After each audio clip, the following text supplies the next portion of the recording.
Hey everyone, welcome back. Today we're going to do a deep dive into a book that, well, it really tackles men's rights issues head on. Yeah, it doesn't pull any punches. Not at all. It takes a hard look at, all those societal structures that impact men's lives. Everything from like historical trends to, how the family court system actually works. Yeah, the stuff that really affects guys day to day. Exactly. Yeah. And, you all shared this book with us because you're really interested in understanding how these systems work, right? Especially, I think, for guys who are trying to, navigate marriage and relationships these days. Yeah, it's a tough landscape out there. It is. And this book, I think, it's so interesting because it doesn't try to sugarcoat anything. No, it's very upfront. Right off the bat, it just comes out and says, men are facing some serious systemic disadvantage in all these different areas of life, almost like, the game is rigged against them. Yeah, it makes you think. It's a strong statement, but then the book goes on to back it up with some pretty compelling examples. Oh, absolutely. Like one of the things it dives into is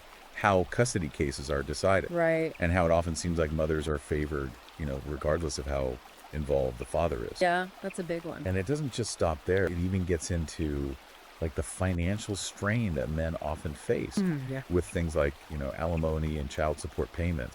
The book argues that these payments can really leave men struggling, even when sometimes their ex-partners are actually in a better financial position. Yeah, So yeah, it definitely challenges some assumptions. fascinating how the book connects this to like this whole larger historical context. It claims that radical feminist ideology has really influenced these laws, Right. shaping them in a way that puts men at a disadvantage. Yeah, that's a pretty controversial claim. It is.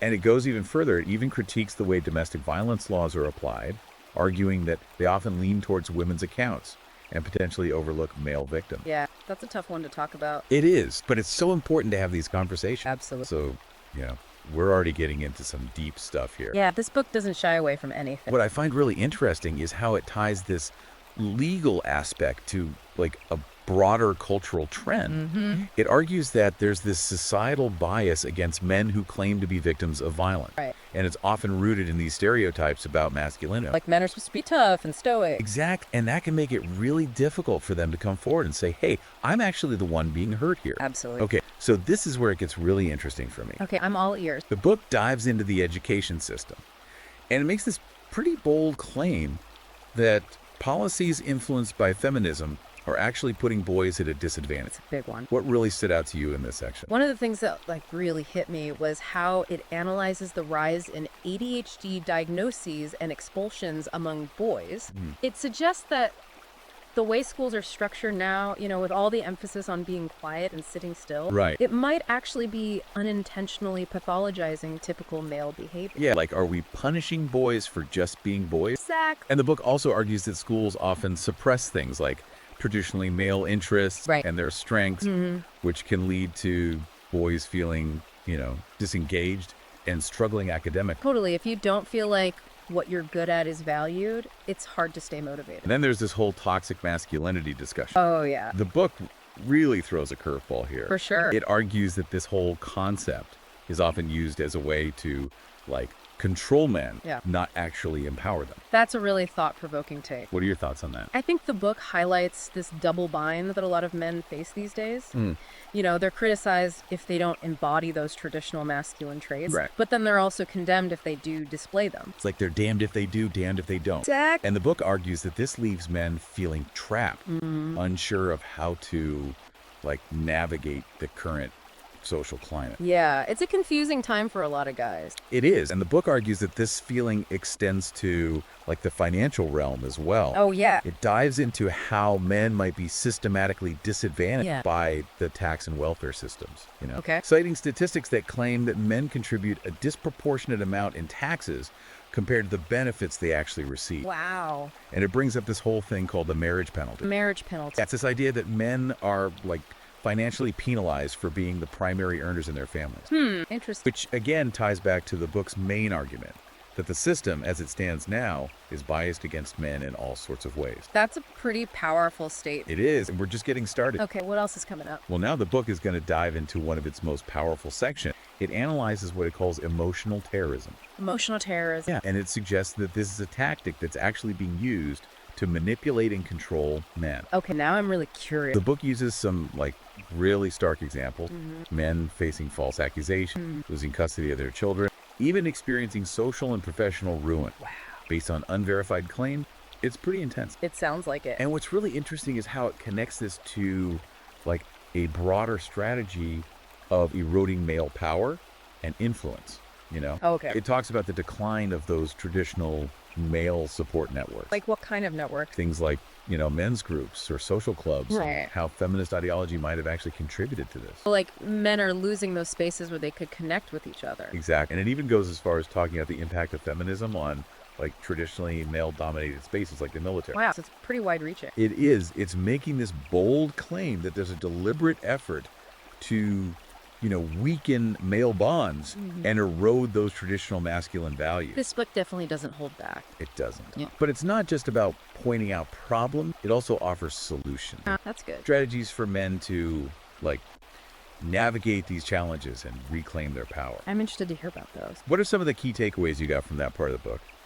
Well, one thing that really stuck with me was the emphasis on, like, emotional resilience. The book argues that men need to develop the strength to, you know, withstand these societal pressures and not let them dictate their self-worth. That's so important. It is. And it also talks about setting healthy boundaries in relationships. Especially with women. Yeah, and it encourages men to, like, really understand female psychology. Not to manipulate or control, No, not at all. but to create healthier, more fulfilling relationships. Exactly. It's about understanding, not control. Ultimately, it seems like this book is advocating for men to, you know, take back control in their personal lives or relationships, and even in, like, the larger societal context. Yeah, it's about stepping up and taking charge. Exactly. So what do you think, what stood out to you the most from this first section of the book?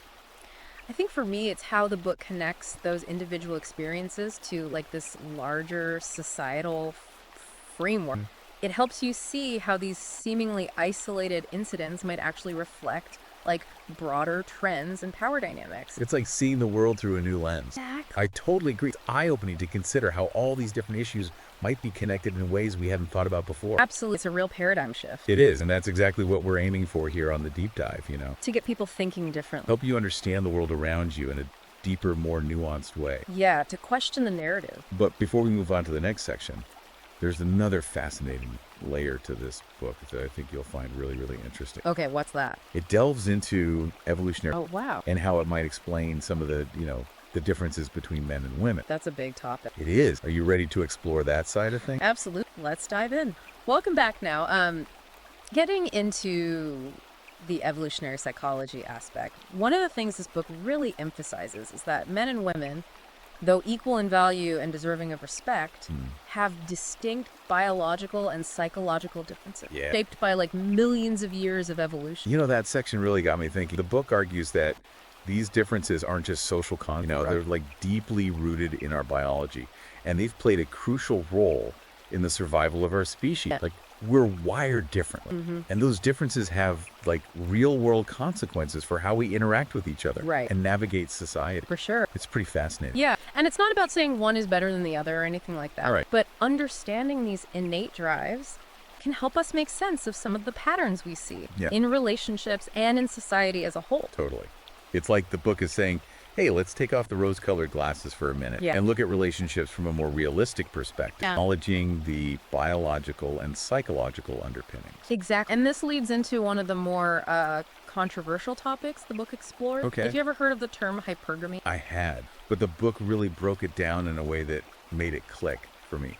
It's basically the idea that women are instinctively drawn to men who they perceive as having, like, higher status or more resources. Right, and the book argues, and this is where it gets a little controversial, that Yeah. this isn't some arbitrary social construct. It's a biological drive that's been essential for the survival of the species throughout human history. You know, at first that idea might sound a bit jarring, but the book presents it in a way that's not about judging women. Yeah. It's about understanding how these deeply ingrained biological drives influence relationship dynamics. Exactly. It's about understanding. Yeah. And it goes on to suggest that understanding this concept of hypergamy can actually empower both men and women to make more informed choices Right. in their relationship. Yeah, it's like providing a new framework for understanding that age-old dance between men and women, one that takes into account both biology and social influence. Absolutely. Now, another area where the book dives deep is female psychology and how it might manifest in relationships.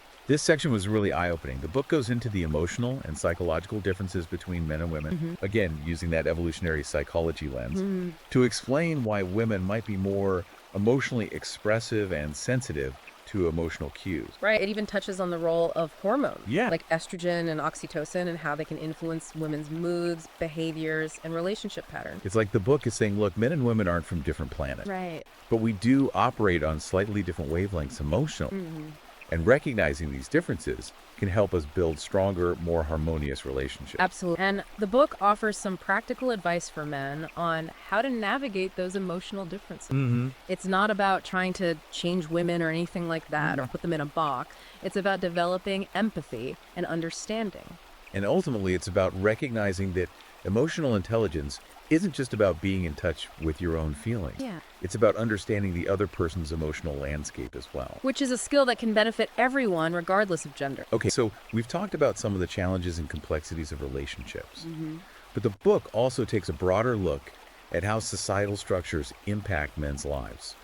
And it's not afraid to get into some pretty controversial territory. That's right. The book really takes aim at what it calls radical feminist ideology, arguing that it has perhaps unintentionally contributed to policies and systems that often disadvantage men. Yeah, and it doesn't hold back when it comes to the role of the state.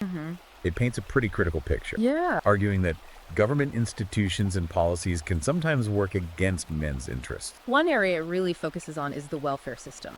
It suggests that while these programs are intended to help families in need, they can sometimes create unintended consequences Right. that might actually harm men and undermine the traditional family structure. For example, the book points out how unmarried mothers often receive greater benefits than married ones. Yeah.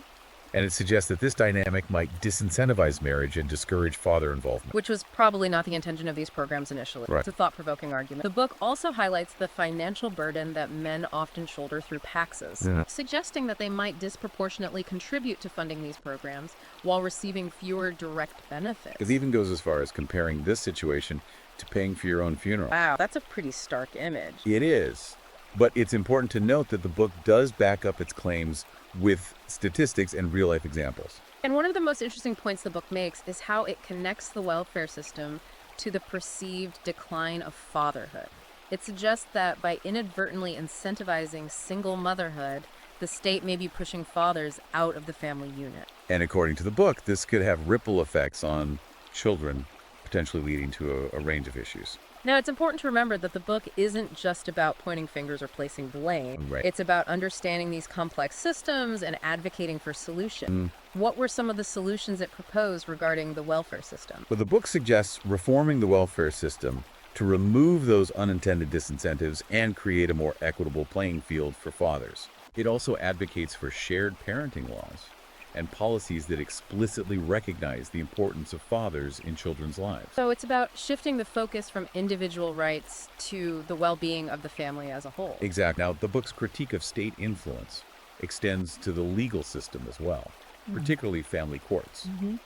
It argues that these courts are often inherently biased against men, especially when it comes to custody battles and the division of assets in divorce. The book points to statistics indicating that mothers are awarded primary custody in the vast majority of cases, even when fathers are demonstrably involved and capable parents. And it criticizes alimony and child support laws, suggesting they can place an unfair financial burden on men, even in situations where their ex-partners have higher earning potential or have chosen to work less. It also delves into the issue of false accusations, arguing that this is a growing problem, particularly in the context of domestic violence and sexual harassment claims. The book presents some chilling examples of men whose lives were upended by false allegations, highlighting the lack of due process and the devastating consequences for those who are wrongly accused. It's a stark reminder that the pursuit of justice can sometimes be flawed, and that the legal system, despite its best intentions, isn't always perfect.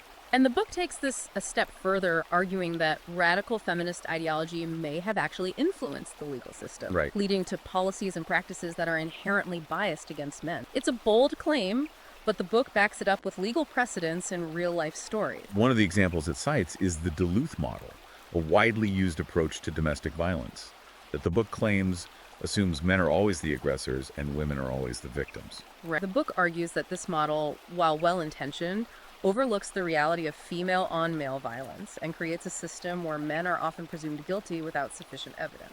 It's a very controversial topic, and the book definitely sparks debate with this point. And this theme of potential systemic bias, according to the book, extends to the workplace as well. You're right. The book suggests that certain feminist-driven policies like gender quotas and affirmative action, while aiming to create more equality, might unintentionally lead to reverse discrimination. Oh, wow. Where men are unjustly disadvantaged even when they're more qualified for certain positions. That's a tough one. The book offers examples of men being passed over for promotions or denied opportunities simply because of their gender. It argues that these well-intended policies might be creating a system where men are penalized. What I found particularly compelling is how the book connects this potential systemic bias to the psychological well-being of men. Right. The book argues that the constant barrage of negative messages about masculinity, combined with the systemic disadvantages men might face, can lead to feelings of alienation, frustration, and despair. It even links this to the rise in male suicide rates, suggesting that it's a symptom of a deeper crisis of masculinity in the modern world. It's a sobering thought that the structures of society not only impact our outward lives, but also shape our inner world. Absolutely. And the book goes even further, introducing this concept of a psychological war being waged against men. This is where the book gets really intense. Yeah. It suggests that radical feminist ideology, while aiming to fight for equality, might be inadvertently engaged in a subtle but systematic effort to undermine male power influence and even self-esteem. The book uses the term emotional terrorism to describe this, arguing that it's a strategy to control and manipulate men. And it gives examples of how this might play out in relationships, the workplace, and even in the media. It's like the book is saying that men are constantly bombarded with messages that make them feel inadequate, guilty, and even dangerous, simply because of their gender. It paints a pretty bleak picture. But remember, the book also offers solutions. It encourages men to be resilient, set boundaries, and reject those toxic messages. What are your thoughts on this psychological war concept? You know, it's definitely a provocative idea. And while I don't necessarily agree with everything the book says, it does make you think about the subtle ways that societal messages can shape our perceptions of ourselves and others. Absolutely. And that's what makes this book such a compelling read. It challenges conventional wisdom and encourages us to look at the world through a new lens. We've covered a lot of ground in this section. We have. From evolutionary psychology to the role of the state and the potential impact of radical feminist ideology. Right. But there's still so much more to unpack. I know, right? Are you ready to dive into the next chapter? Absolutely. Let's see what other insights this book has to offer. Welcome back to the final part of our deep dive. Yeah. So we've talked about, relationships, those societal structures, even like this potential psychological war against men. Yeah, lots to unpack. Now let's get, I guess, even more specific and see how the book argues that, radical feminist ideology has actually impacted these particular areas of men's lives, like education, sports, even healthcare. Yeah, it's interesting how it zooms in on those areas. It starts with education, and it doesn't paint a very pretty picture. No. It claims that policies that were influenced by these feminist ideals, while well-intentioned, have kind of unintentionally created an environment that's failing boys. Right. And this was definitely one of the sections that really hit home for me. Yeah. The book highlights this widening gender gap in education, how boys are falling behind girls in almost every subject. Yeah, that's a big concern. And it goes beyond just grades. Right. Book points to those alarming statistics, the higher rates of ADHD diagnoses among boys, the increased likelihood of expulsion from school. Yeah. And then that really concerning rise in suicide rates among young men. It's heartbreaking. It's really tough to think about. And the book argues that these trends aren't just random. Yeah. They're symptoms of a system that might be struggling to accommodate the unique ways that boys actually learn and develop. It's in trying to be, more inclusive, we might be inadvertently punishing boys for simply being boys. Exactly. And I think the book makes a really interesting point about how this push to eliminate toxic masculinity could actually be creating a double bind for boys. It's they're told to be, less masculine, less aggressive. Right. But then they're also criticized when they don't display those more traditional masculine traits like assertiveness or leadership. That's a no-win situation. Exactly. And The book argues that, like, this double bind can be incredibly confusing and damaging for boys, For sure. impacting, their self-esteem, their academic performance, their overall well-being. Right, it affects them on so many levels. Okay, so now another area the book tackles is sports. Okay. And it argues that radical feminism has even infiltrated the world of sports, Wow. leading to, like, fewer opportunities and less support for male athletes. That's a bold claim. It is a bold claim, but the book does offer some, like, interesting points to consider. Okay, like what? But, for example, it talks about the increasing focus on women's sports, Right. and the push for, like, gender-neutral sports categories. Mm-hmm. It even touches on, the growing criticism of those, like, traditionally male-dominated sports, Yeah. like football and boxing, which are often portrayed as, violent or promoting toxic masculinity. I see where they're going with that. The book's point seems to be that this shift isn't just about, promoting equality. It argues that there might be this, like, underlying effort to actually devalue male athletic achievement and diminish the importance of sports for, like, boys' development. Interesting. The book also criticizes, the way the media often portrays male athletes, focusing on, like, scandals, aggression, reinforcing those toxic masculinity stereotypes. Right, whereas female athletes are often celebrated as this, like, positive role model. It's almost like the book is suggesting that there's this cultural narrative emerging that positions, like, male athletes as problematic, Interesting. while female athletes are, like, championed, Yeah. even when their achievements are, That's a comfort. different lens, for sure. And the book argues that this kind of narrative can have a real impact on boys, affecting their self-esteem, their aspirations, even their willingness to participate in sports. Yeah, it makes you think about the messages we're sending. Okay, so we've talked about education, sports, but the book doesn't stop there. What else? It also dives into, men's health, Oh, wow. arguing that it's often overlooked and underfunded, both by the medical establishment and by, society as a whole. That's a big one. That's another area where the book raises some, like, really important questions. Like what? Well, it points to, the lower life expectancy for men, the higher rates of suicide, the lack of attention given to men's specific health issues like, prostate cancer. Right. It's like those issues are often swept under the rug. It's a stark reminder that, like, being male comes with its own set of health challenges. Challenges that the book suggests are often ignored or, downplayed. And the book doesn't hesitate to point a finger at radical feminism here, Yeah. arguing that the increased focus on women's health issues may have come at the expense of men's health. It even claims that the medical establishment has adopted, like, this female-centric approach Right. that sometimes dismisses men's concerns. The book also touches on mental health, pointing out that men are often discouraged from, expressing their emotion Right. or seeking help for mental health issues. Yeah, like they're supposed to just suck it up. It's like they're told to man up and deal with their problems alone, while women are encouraged to be vulnerable and seek support. It's a double standard for sure. It's important to recognize that these are, like, complex issues. And the book definitely presents a particular perspective. But what I appreciate is that it doesn't just dwell on the problems. Right. It offers solutions. It advocates for, increased funding for men's health research, promotes mental health awareness among men, and encourages men to, like, take a more proactive role in their own well-being. It's about empowering men. It's about empowering men to prioritize their health,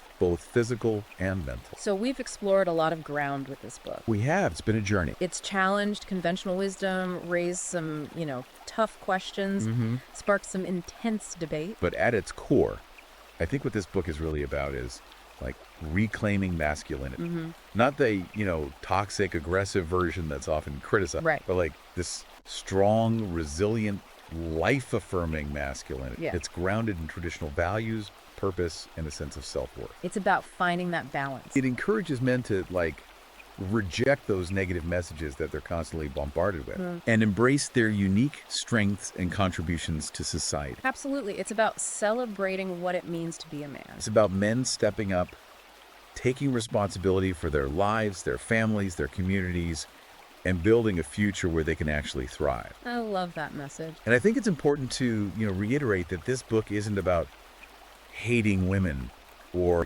creating this battle of the sexes. No, not at all. It's about men understanding their place in a world that's, like, rapidly changing. A world that sometimes feels, hostile towards traditional masculinity. Right. It's about navigating that new landscape. It's about recognizing the forces that are shaping their lives, both positive and negative, and equipping them with the tools to navigate those forces with confidence and resilience. Yeah, it's about empowerment. It's about starting conversations, challenging the status quo, and creating a more equitable and fulfilling future for everyone. That's a vision I can get behind. If you're, intrigued by what you've heard today and want to explore these ideas further, you can find this book on Amazon Kindle and Google Play Books. It's definitely a book that will make you think and challenge your assumptions. And as a final thought, I want to leave you with this.